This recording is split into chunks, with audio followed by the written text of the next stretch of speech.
All right, so recap of the game. Um, Very disappointing game.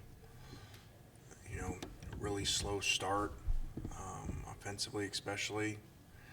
You know, and just screwed up a ton of things ourselves, and some freak things happened too. For the first time all year, whether it's in practice, a motion guy gets in the way of the snap, and on 4th and 1, that's usually Elijah doing it, and he was out.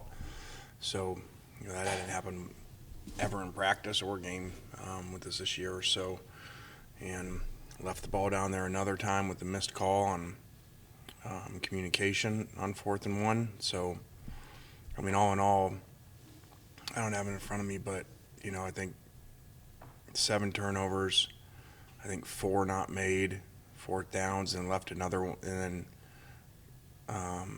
the punt, roughing the punter, so whatever that is, we gave him the ball basically 12 times wherever it was, as opposed to punting the ball or scoring. That's not a very good formula. It's really shocking that we're even in the game, let alone have the ball with 3 minutes left with a chance to go win it is really, really crazy. A lot of that goes to, our defense playing well and creating negative plays, and them screwing up on offense, similar to us at times, with the drop passes, and so game that you wish you could have back, but you don't. You got to learn from it. They did a great job defensively. They played really hard, and they gave us some problems. They dropped 8 every snap basically, and we forced a million throws in there. We had 6 and could have been 8. So, I think surprising to all of us. With a team that through 3 games had turned the ball over once. The quarterback really hadn't thrown balls near an interception, 1 tip all year, and then do that. I would have never guessed that. So I don't think I've been a part of that before. So you got to learn from it and redo it. Obviously we should have been, if he was playing like that, more patient with the run. Because of how they were playing, they were not going to let us throw the ball to beat them, and it is what it is. John, go ahead and start us off. Lane, what have your conversations with Matt kind of been like since the game, and after looking at the film, what do you obviously 6 interceptions, but what else do you kind of want to see from him moving forward? Well, I spoke to him immediately after the game. I think even before I talked to you guys, maybe. As soon as I got in there, after talking to the team, brought him in. Spoke to him. Then, obviously today, but yesterday too, he came in, and it was a bad film. Sometimes you just get bad luck. Balls are tipped and things like that. This was just, he played really poorly. They did a great job reading his eyes, and he was trying to do no-look passes where he's holding one guy off. Well, the problem is he can't see the other guy when he's doing that. That's something that you do every once in a while, especially when you're rolling out. But he'd got away with it the week before, and so I think he learned a lot from this. And we didn't play well around him for the first game. We had drops, a number of them, significant, including 4th down. So bad recipe. Parrish, go ahead. You mentioned Matt looking at his receivers, telegraphing passes. Is that a fix that's as easy as saying, hey, don't do that? Or is it more complex than that? Well, you got to work on it, but at the same time, too, you got to get to the next. When did you ever see him check the ball down to the back? And I think once, and that was their game plan. They just sunk way back there. We had, I think, 10 3rd and 4 pluses and didn't make any. It's unheard of. So they did a great job. They said they weren't going to pressure him. They're just going to play deep and make you check the ball down, which we didn't do. Go to David. Lane, kind of flipping the page here with Matt Corral. How did you think he responded at practice this morning? I thought he was good. Upbeat. I think yesterday, I'm glad we didn't practice. He was not good yesterday, as you would expect. And so, went through a rough day yesterday, and embrace the suck. Yesterday sucked, and so we got to move forward and don't let one game beat you twice. The next thing, it's been said Arkansas kind of laid a blueprint out for everybody in terms of dealing with the Ole Miss offense on Saturday.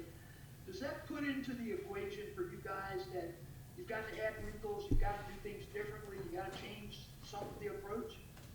Yeah, I mean, they pay the defensive coordinators a lot in this conference for a reason. So, you can't just get away with what you're doing, and they're going to scheme you up. And they did the same thing to Mississippi State, and Kentucky did it to State too, and so people will copycat it. So, we're going to have to run the ball better and work different things in the passing game.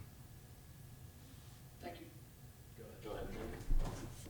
David kind of asked this lane, but just from a pure scheme perspective, are there things teams can do to pass against 8-man coverages in zone, or did they find something that you guys just don't have to fix? Well, you got to run them out of it. So, there's always a weakness to everything, and so, we don't play very consistent up front, and we don't run the ball with consistency. Now, we put 2 tight ends in the second half, and they struggled with that defensively, because they're outnumbered in there, and we were able to run the ball in the second half with that. So there's other formations and personnel you can go to, to help with that. But when people do that and play boxes like that, you gotta run them out of it, or else you get long days. But have there been any additional COVID cases since last week, or have we contained it since Wednesday? No, we got some more in the last 3 days, so it's becoming very challenging.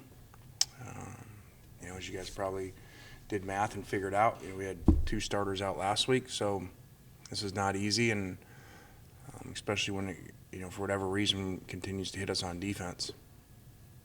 The issue more with contact tracing right now, or the active cases? Both. Yeah, both. Go back to Parrish. And I still don't understand how, if I get it and Adam's around me, I'm out for 10 days, Adam's out for 14 and can't test out of it. So that's what's really difficult, losing close contacts for 14 days that continue to test, negative. You mentioned inconsistency on the offensive line. What can you do there to be better? I see that you guys are young at guard. I realize that. It looked like Ben was better with his snaps this week. He was better with his snaps. We got to communicate better. There's too many times we don't go to the same guys, and so there's a guy unblocked, or 2 of us go to the same guy. So it's really basic stuff that we're struggling with, and especially when you just played a team that played one front the whole day, and don't block people on the goal line. So it's very frustrating, to be this far in the season for that to still be the case. Go to Neil. Elena, I was going to ask about something else, but you just mentioned that about the contact tracing. So I'm curious. Obviously, there was a lot in the news about Nick Saban being able to test out over 3 days, and the female soccer player at Texas A&M. Is there a reason your guys can't go through that process if they're testing negative? Well, no, they can't. That's not the problem. The problem is the contact tracing. Those guys can't test out. So Because they haven't done a positive test. Huh? yes, so they continue to test negative, but yet you can't bring them back for 14 days. So that to me is the part that's really frustrating, because schools have different rules to say, oh, I think you were around that guy. Oh, no, you weren't. So, I think some cases school A is going to play a guy when the exact same situation school B doesn't, and that's really frustrating.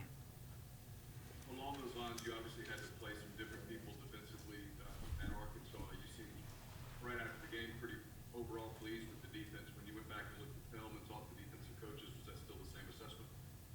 Yeah, I think it was a combination of playing better, getting more pressure on the quarterback. I think Arkansas would tell you, in their interviews, I'm sure that they feel like they left a lot of stuff out there too. They helped us, some drop passes and some missed assignments and, some tip throws and stuff. So I think it was a combination, and they would say they didn't play their best, and we did play better.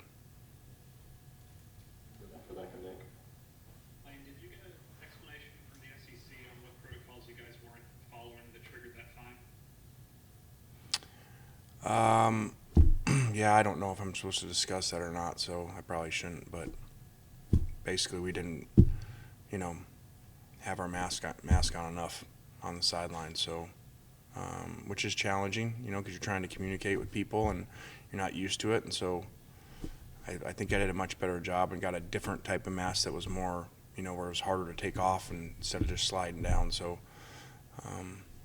hope I did a better job. I don't really feel like losing 200 grand. Back to David.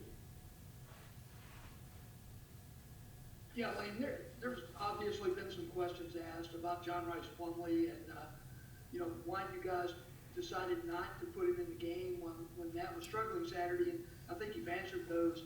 But my question is, where does Kincaid Dent stack up in the quarterback hierarchy? Is he a viable option if the situation arises where Matt's not on the field for any reason? Well, he's the third quarterback, and so, you know, that they don't get a lot of reps. And, so, you know, we obviously thought about John. You know, it's easy to sit here and say now, obviously, didn't think he was going to keep throwing interceptions, you know, and we're in a one score and was hoping that he'd pull out of it and drive us down and win the game. Obviously, now you'd play John. You know, if you knew after 3 there were going to be 3 more. So, you know, he got a lot of reps today, and so we'll see. Did those reps come with the first team offense today? We don't get into that, David. Gotcha.